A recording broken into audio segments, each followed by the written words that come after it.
think the NFL, pro sports in general, deserves this kind of scrutiny. Not even that controversial. It's just, I wonder if Love plays if Green Bay isn't clinched for the playoffs. They're in for sure. Very little left to be decided, sadly, disappointingly, with 2 weeks to go in the NFL season in terms of who is going to the playoffs and who is not. Nothing in the NFC except the NFC South winner, which isn't itself that exciting anyway, Carolina and Tampa Bay, but it's something. And then in the AFC, you have the Steelers-Ravens thing, which is almost all over already, but not quite, with Pittsburgh. And then Indianapolis has around a 5% chance of getting in, but nothing better than that. We know the teams for the most part. Sal Capaccio with me now on the Wester Hotline. Sal, how was your day yesterday? It was good. It was good. It wasn't a lot of really good football, but we knew that going in. Nothing to really say like, oh my gosh, I'm really looking forward to this. But I was looking forward, I guess, mostly to that night game, and I thought the Chiefs had a shot, and sure enough, they did. But didn't go their way. Hang out, went to my mom's house yesterday. That was nice. So I got to spend the day with family, and it was good. It was good. Hope you had a good day too. I did. Kansas City paying it all back in the close games department this year.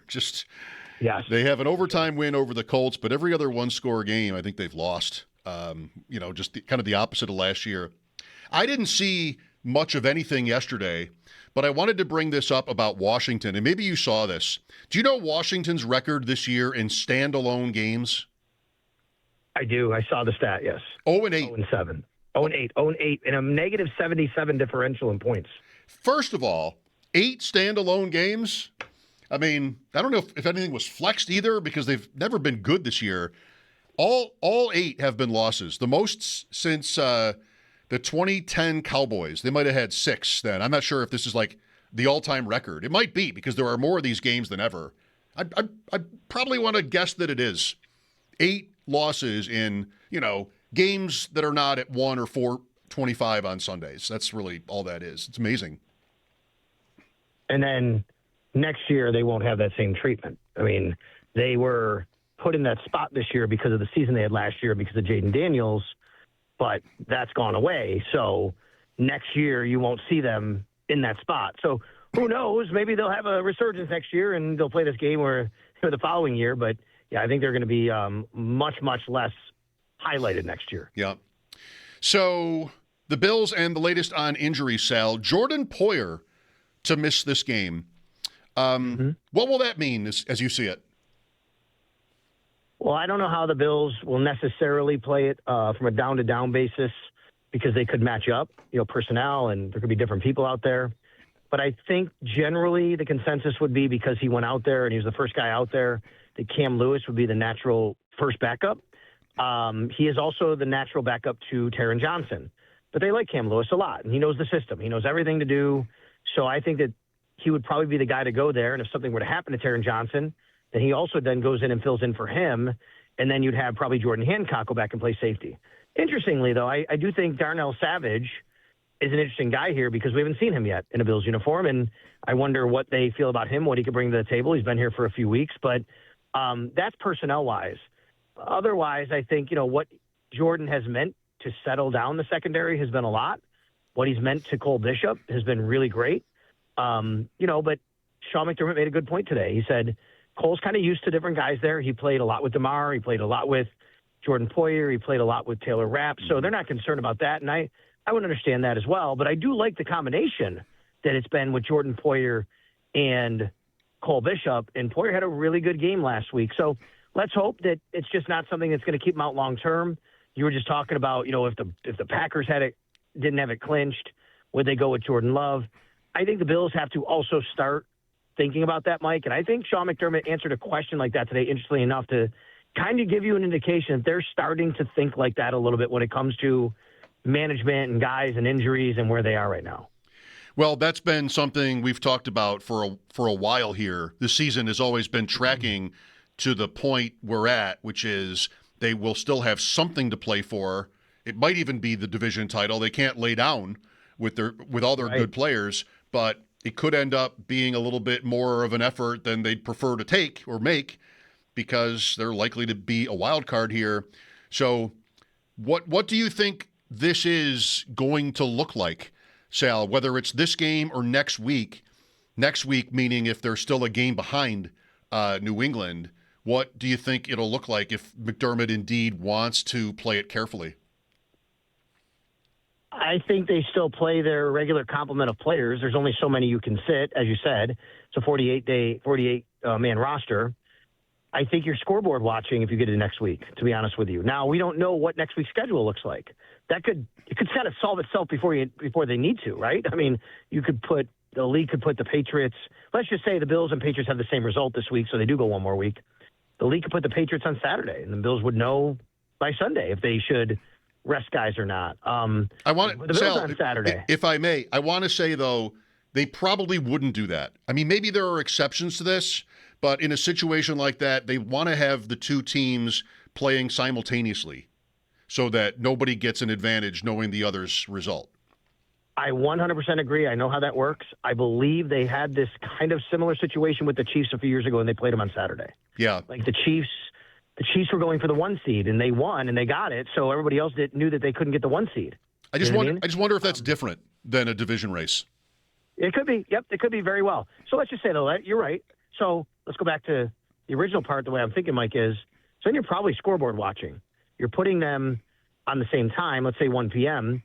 Sean McDermott is trying to win the game, but people are telling him what's going on in the Patriots and Dolphins, and the Patriots have a 2-touchdown lead in the second half. Maybe you start pulling guys out and go, okay, we're not going to risk anything here. I think it's really interesting. But he did give an indication today. What he said today was when he met with the media, he did the Extra Point Show, his weekly appearance with me, and then he met with the media, so you get extra stuff there. And he was asked kind of this sort of question, and he said, you have to keep the main thing the main thing. He said, but you also have to multitask, and that's on me, he said, meaning him, where he wants everybody else to do what they're supposed to do, but he's got to kind of think about that and think through it. And I think that's interesting to even say that. Mm-hmm. One other example of this kind of thing would be the year the Bills broke the drought. And and the Ravens were playing for that last spot, and they put both teams on at 4:25 or 4 o'clock so that one would not know the other's outcome. By the way, remember who the Dolphins starting quarterback was for that game? Was it Matt Moore? Fiedler? No. Jay Cutler. Can't remember which one. Cutler. Okay, man, I'm getting so many Dolphins. There's a lot of them. Backup quarterbacks, in my brain here for a while. Yeah, you're right. And then in that game, Mike, they were getting updates on what was going on. Like, McDermott he wasn't like telling the team, but I'm telling you, I was there on the sidelines and people were yelling it to the players, like, you guys, the Bengals are up. Oh, Ravens are winning. I remember that happening, and sure. McDermott's talked about that in the past. So we'll see. But as far as this week is concerned, the Patriots do play before the Bills. I don't expect the Patriots to lose. I expect fully the Patriots to win. However, I will say they are pretty depleted with some injuries. Yes. And the Jets are home, and Aaron Glenn is the kind of guy that's going to do whatever he can to spoil the party, right? He's just that kind of coach. He's going to want every win, every down's going to matter. So it is at least something to pay attention to. I'm on the Jets. I told you that on Wednesday. I'll just hedge it by taking the points, but it's 2 touchdowns. I wouldn't be surprised. I'm expecting a close game, I guess is what I want to say. I am too. I expect the Jets to keep it a little closer. They kept it close in New England on a Thursday night earlier this year. Mm-hmm. Different situation.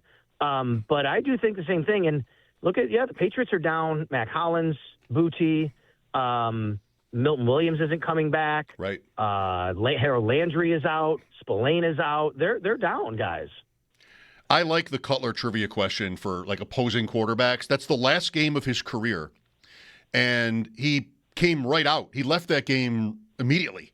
It was meaningless for Miami, and he played one possession. They punted, and he was never seen again. David Fales went in and played that game out for Miami. That's the game where the Bills break the drought and then go to the locker room. Of course, their game is over earlier, and they get to watch the Bengals upset from there. And the Bengals had a good lead that day and lost it. Baltimore came back on them. Early on, it looked like maybe Cincinnati was going to cruise, but ended up being the famous Tyler Boyd play. Mike, I think about this question you asked me, and I've been thinking about it a lot too, and there's 2 parts to it. It's, like the division, you want to win the division. You want to have a home game. Like, why wouldn't you? I think that would be the number one thing that if it gets you to, okay, we got to play our guys. I do wonder about seeding, though, like how much that matters to them. You could maybe the vision isn't in the window anymore, but, well, if we win, got to go here. If you lose, you got to go here. And I don't know. I just, you've talked many times about choosing your opponent in the playoffs. Mm-hmm. It's kind of like that in a way that the Bills, they wouldn't have full control over that. I totally understand. But they could kind of find their way to it a little bit. A little bit. I mean, it's still two weeks. And you can easily overthink this, trying to set up for a certain matchup. I think probably I would guess that the Bills just don't get that far, that we're going on the road. We want to be a little careful, 50-50, tiebreakers on injured players. But wherever it takes us is where it takes us, because that is very possibly 3 road games. And if you spend too much of an effort trying to pick out your path, you're going to have a tough time being right, just with other results. Let's talk about Denver for a minute, because you watched them last night. And much like New England and Jacksonville, like these are teams that have almost no meaningful playoff recent history. They're newbies to this thing, but they've all had great seasons. Not so the Steelers. You could include the Chargers if you want here, with still a chance at the AFC West, or even Houston, I suppose. That's the theme this year in the AFC. Denver last night, I didn't see the game. I know it was a struggle, like you said. Sam Panayotovich on with me earlier said, the Bills would kill Denver. He's not even worried about it. I don't know. How good is Denver? It's a tough question, because I don't want to sit here and go, I don't think they're that good. They won 13 games. You got to be good to win 13 games. I think they have a good coach who can be creative and put them in good spots. I wasn't super impressed with Nix last night until he was making plays out of structure. That's kind of been who he's been lately. He's not been super accurate from the pocket. He was missing some throws last night, by the way. Threw a couple dimes, but he missed a few throws. He was good out of structure, out of the pocket, running, using his legs. They're very good on defense with getting after the passer. They can definitely do that for sure. But they've had some teams put a few numbers on them, including Jacksonville. So I just lump them in with a lot of teams in the AFC. I don't think there's any dominant team in the AFC. I think every team can beat any team that's in the field and lose to any team in the field. This is not a year where you have a Kansas City where it would just take everything's got to go right for you and wrong for them to beat them. That's not the case here against Denver or against Jacksonville or against Buffalo, to be quite honest. It's going to come down to a few plays made here or there, and they've made their plays this year. They've won 11 one-score games this year, and that means they've made some plays in the moments they've made them. But, Mike, last night they're playing a really depleted, almost like a preseason type of roster with Kansas City, including the quarterback, and they were down late in the third quarter, and it took them a drive in the fourth quarter to ultimately win the game. Right. Back to the Bills, Kincaid and Knox, both listed as questionable. That's the full list of questionable listed players, the 2 tight ends. Is there any way to rank? Are you doing this, like ranking each guy's chances of playing, who's more likely to sit or whatever? Not ranking them, but I'm not overly concerned about either guy playing, not playing, because they've kind of done this with Dalton Kincaid, and McDermott himself has said it's more injury management. It's why he's not practicing. He pops up in the injury report, and I know a lot of people, oh my God, there he is, he's hurt again. It's really just something they've been dealing with. They're trying to be smart with it, as Sean McDermott said, and he played last week, but he hasn't played a lot of snaps. So probably looking at the same thing again. He'll play, not get a ton of snaps, hopefully. But, Dawson, I will tell you, during the game, I could tell there was something, he was laboring a little bit. You could tell that. But he practiced today, and I don't think he finished the game last week. That's generally a sign that, he should be good to go. This is the kind of game where, you're probably going to lean on the run game a lot. It's not going to be a game where I think Dalton Kincaid has to be, super big in the passing game. It's not going to be the best weather necessarily. I think both these teams want to run the ball. So you're looking more at Jackson Hawes and Dawson Knox and Reggie Gilliam. So you're probably looking at kind of a similar pattern to what you saw last week. The weather on Sunday, into the 30s, maybe a little wet? It might be the worst kind of weather that you want for a game, which is like mid-30s with rain. Yeah, no fun at all. I mean, that is just, not fun. Pat Hammer was on with me today on the Extra Point Show, and he said the same thing. He said it's just kind of most miserable football weather you can get. The rain will be more of like a steady nuisance, he said. It won't be really hard rain, but you're looking at probably mid to high 30s, so closer to 40, which isn't too bad. The good news is not much wind at all, but pretty much a steady rain, and that's going to create a little bit of a slicker condition. He said, in Pat's opinion, he said it's the kind of weather that's probably going to affect the field and the passing game and the kicking game. Talking about the injuries, the Barnes Firm Injury Report. Injured? For help, call 1-800-8-million. What do you think of the Eagles? Are they, for you, close to what they were last year? They've had these seasons where they're almost like two parts, and that's gone both directions. This one, they were going along, it seemed just fine, and then some bumps. Now lately they've won a couple against weaker teams. They're not the same team to me that they have been, but they still have so much talent. You just wonder when they're going to put together. It's almost like when we watched Kansas City the last couple of years at times going, yeah, but they're going to figure it out. They'll put it together. They'll just start beating the heck out of teams. And it just hasn't happened. Now, the last couple of weeks it has, right? But they played lesser opponents, so you don't really know what that is. But you're waiting for the running game and Saquon to just explode, and they've been better lately. But, he's had some struggles this year, and you're waiting for the big passing game to unfold, and they'll have a play here or a play there. What's really done it for them, though, their defense has been very good.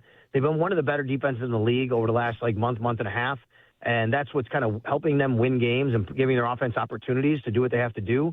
But they have a few injuries. Lane Johnson is out, as you heard Zach say, and from Lou DiBiase, who was on our Always Game Day in Buffalo podcast, he said, and I've heard this from other people, other than Jalen Hurts, he's probably the most important player on their offense, Lane Johnson, the way that they play and how good they are. I mean, Barkley, of course, but he hasn't had necessarily the year. But their defense is good. They got some good young players over there. I just wonder about them, Mike. They're not locked into the 3. They can get the 2, but they're 3 or 2, right? That's their seed, and they're going to be home. And they're probably going to play against, I guess they could play Green Bay, but they're going to play against either Green Bay or one of the NFC West teams. So it's an interesting spot for them as well. It's very similar, isn't it? Both conferences are this, where how badly do you want it? If I'm Philadelphia, I'm not sure I want it that badly. I'm not sure which is better. I mean, I guess as a 3, we've had this with the Bills. You go on the road in the second round if there are no upsets. Right. That's not, ideal. But well, I think for them, if you get to the 2, wouldn't you rather play Green Bay than the Rams come into your place? Probably. There's a 60-some% chance that it's Seattle if the Niners win their 2 games. And, I mean, that's okay. It's interesting how it hasn't happened yet, but it's very possible Sam Darnold is putting down the exact same season that he just did for Minnesota. I know. He goes to a new team, and they're pretty much dominant until they get to the end. And if, what happened with Minnesota last year, they lost that last week and had to go to L.A., and suddenly 14 wins wasn't that great. And that's right where Seattle is. So, I mean, it hasn't happened yet, but could end up with the same conversation about him in the offseason. All right, so what about it? All those wins, good for you. Maybe a couple Player of the Week awards or something, but what in the end was a very tough division. Who would be the team? Most people seem to say the Rams for this. Who would be the best? Who's the best team in the NFC? Who would be your pick? Yeah, I think with all things equal, healthy, I think it's the Rams. I do. I think, but I don't think they're unbeatable. I mean, even, the Seahawks beat them, and they've had a couple games where they haven't looked themselves, but for the most part, they are, I think, the best overall team, top to bottom, in the NFC. Okay. Well, it'll be an interesting one. Maybe not the highest stakes. We talked about the schedule when it came out. I said all the time, I feel like they might have wasted Philadelphia, Buffalo. Yeah. And I think they kind of did. I mean, there have been other big games, and can't have everything, but it's a little bit of an anticlimax here for these two. I'm with the Jets, though. So are you. Maybe that just sort of you get a shocker there, and that just changes everything come 4:25 Sunday. Oh my gosh, if that happens. Oh. Then it's going to feel like we were wrong to complain about anything all year. Yeah, maybe. I mean, then you'd be lamenting, going, "Oh my God, I can't believe they could get to the 1 seed if it wasn't for losing that one game or whatever," because they would have, because Denver's sitting there right now. But you're right. I mean, if it does happen, if something crazy were to happen and the Jets were to pull the upset, you're right. You roll into that 4:25 p.m. game with a much different vibe, I think, than what it currently stands. And you're like, I don't really know what this means right now. Thank you, Sal. Enjoy your weekend. All right, you too. Thanks.